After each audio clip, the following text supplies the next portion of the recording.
Vivencias.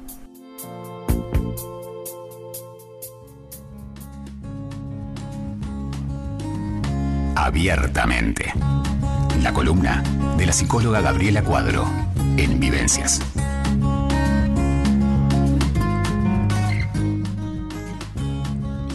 Con Abiertamente, la columna de la psicóloga Gabriela Cuadro para hablar del insomnio y el Alzheimer, de los mitos y verdades en este espacio para dialogar sobre longevidad. Y en la columna anterior con Gabriela analizamos las bondades del buen dormir, de un sueño reparador y también cómo se beneficia nuestro cuerpo y nuestra salud en general. Y hoy vamos a ver si las patologías del sueño pueden incrementar el riesgo de padecer algún tipo de deterioro cognitivo. Muy buenas tardes, Gabriela, muy bienvenida. Muy buenas tardes, Andrea. Muy buenas tardes a los oyentes. Un gusto estar nuevamente con ustedes. Un gusto. Es verdad. Y continuamos entonces un poquito con lo que enrabamos con el tema que estábamos hablando, ¿no? Exactamente, así es, como tú lo decías. Esta columna se trata de la longevidad y la calidad de vida. Bueno, creo que esto es algo que nos atañe a todos. Y continuando con el tema del otro día y sobre los efectos negativos, indiscutibles y muchas veces vivenciados en primera persona. Claro. Sabemos que son muchos y que pueden desencadenar algunas enfermedades crónicas, como lo que hablamos el otro día, algunas enfermedades cardiovasculares, diabetes, otro tipo de enfermedades, pero también las de carácter neurodegenerativo. Ajá. Que también son muy preocupantes, porque desde hace mucho tiempo que se sabe que el sueño leve se asocia con un mayor riesgo de desarrollar enfermedades de carácter neurodegenerativo, como ser el Alzheimer, una de las más temidas. ¿Y por qué decimos el sueño leve? Porque el sueño tiene 5 etapas. Sí. Y esas etapas se dan durante la noche en ciclos de aproximadamente 90 minutos.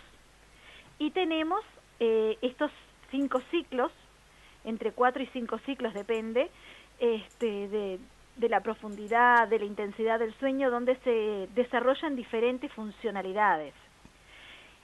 Y por eso muchas veces dice el sueño leve. El sueño leve es cuando no logramos llegar al sueño profundo, que vendría a ser el sueño delta, que suele ser aproximadamente el 20% de de cada ciclo o de la cantidad de horas que dormimos, porque es la etapa más importante de todas, ya que esa es la que va a determinar la calidad de nuestro descanso.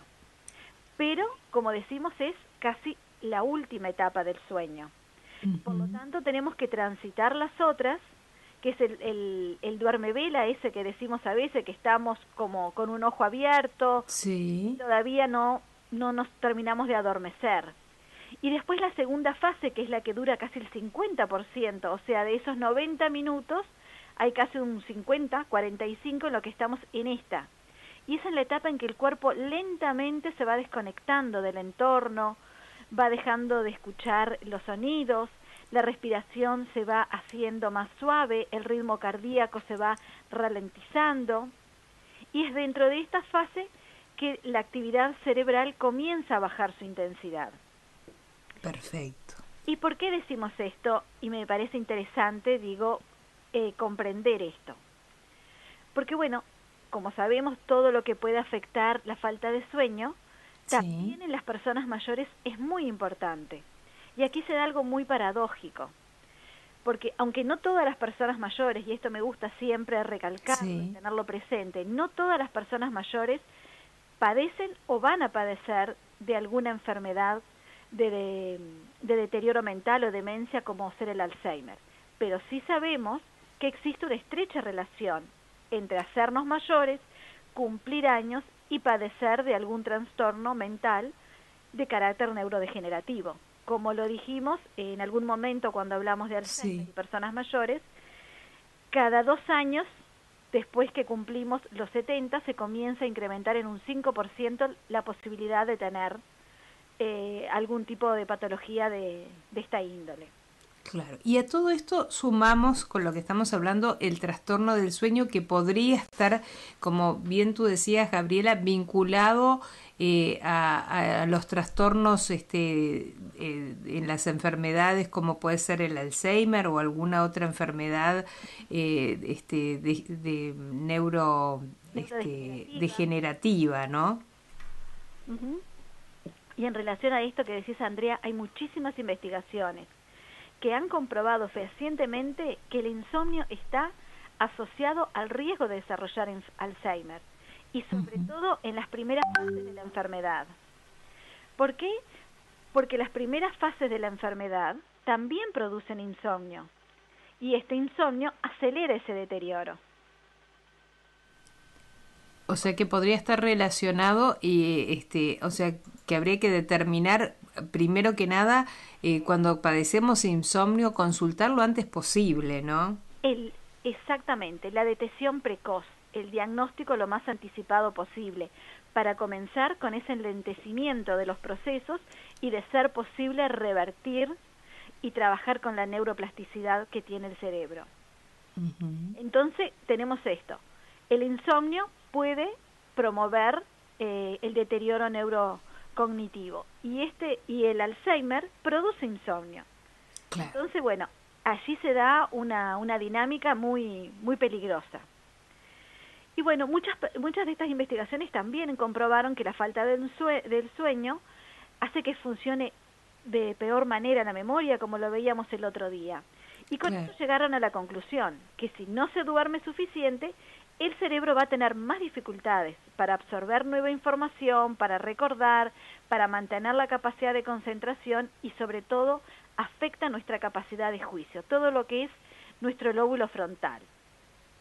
Gabriela, a esto que estás diciendo, también que lo hemos hablado en otras columnas contigo, el Alzheimer es una enfermedad que a veces demora en presentarse, pero podría presentarse quizás todavía no con deterioro cognitivo y sí con problemas en la calidad del sueño, ¿no? Sin duda, eso es así tal cual y eso es parte del leitmotiv de esta columna, de que todos podamos estar atentos, podamos ir teniendo conocimientos al respecto para identificar esas señales precoces. Claro. Y en esta misma línea se hizo la revista Nature Communications publicó una investigación que se realizó y continúa realizándose de más de 25 años, una investigación longitudinal. Es una investigación que abarcó a casi 8.000 británicos que tenían entre 50 y 70 años. Esta investigación viene desde la década de los 90. Uh-huh. Han pasado muchas personas, muchos investigadores, muchos estudiantes trabajando en esto. Claro. Las personas voluntariamente se sometieron a ofrecer información voluntaria de cuánto y cómo dormían. Sí. Y estas personas, algunas lo hacían de forma verbal y otras llevaban pulseras inteligentes o algún dispositivo electrónico para medir ese sueño y confirmar esos datos. Claro. Esos datos luego fueron analizados y le permitió a los investigadores establecer una relación muy consistente entre una baja cantidad de horas de descanso y un riesgo incrementado en padecer demencia después de cumplir los 65 años. O sea, lo que todo el mundo suponía y temía en esta investigación longitudinal de 25 años con 8.000 personas, lo dejó muy patente. Es así. La investigación continúa. Y es muy interesante porque es muy difícil llevar a cabo una investigación por tantos años y con tanta cantidad de población. Uh-huh. ¿Y cuáles serían, Gabriela, dado estos estudios, las señales, cómo identificar esas señales de alerta a las que tenemos que estar atentos, digamos? Vamos a eso, al final vamos a compartir con los oyentes cuáles son esas señales.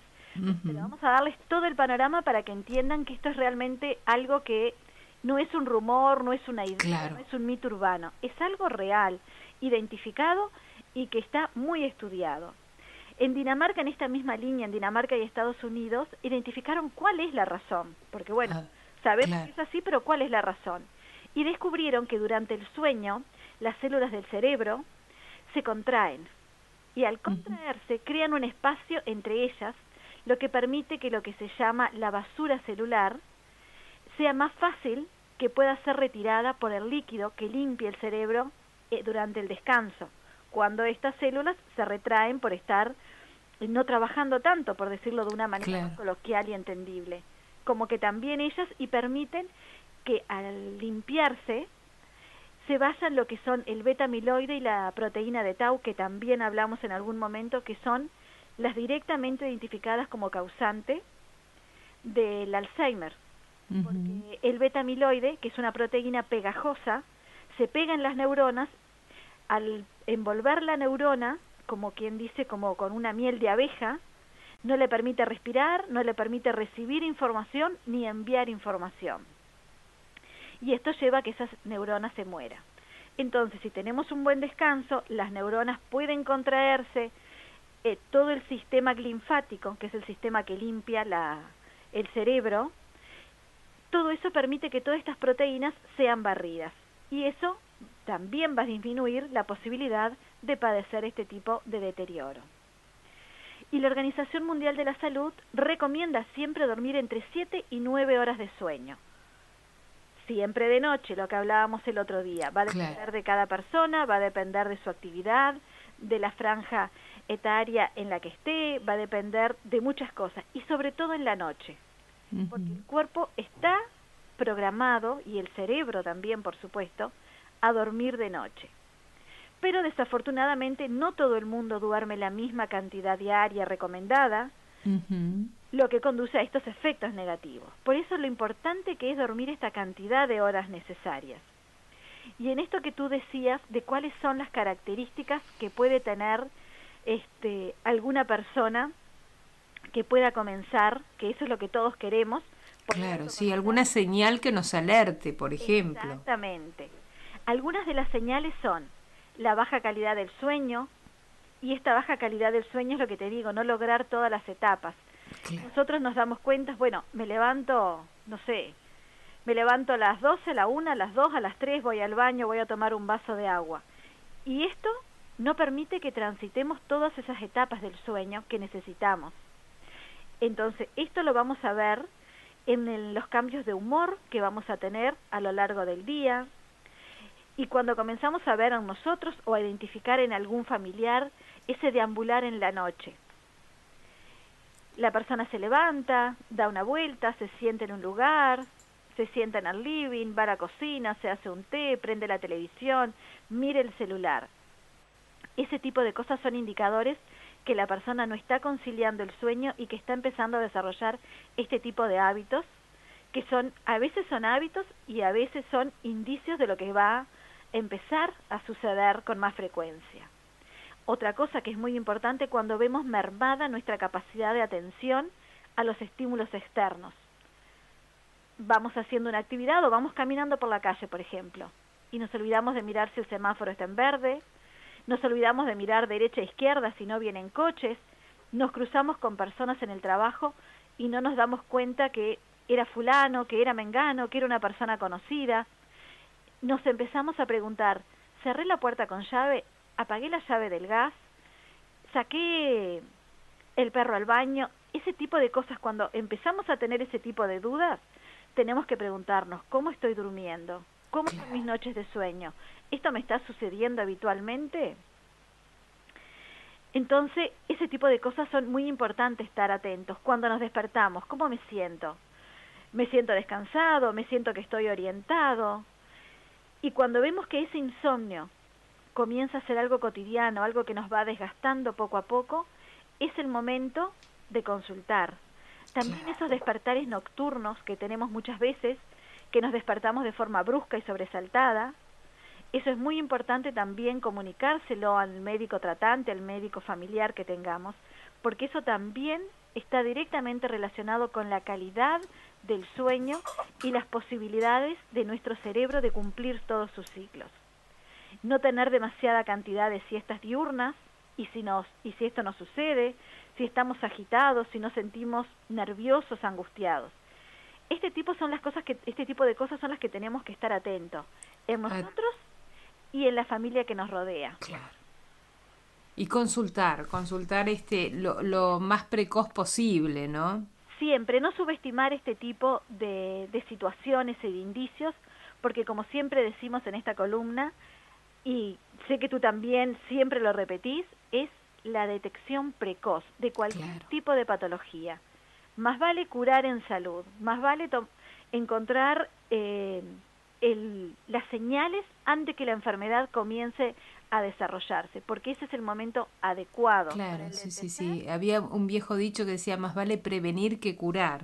Exactamente, así es. Más vale prevenir que curar. Y esto es un poco lo que hacemos desde este lugar, promover eso. Claro que sí.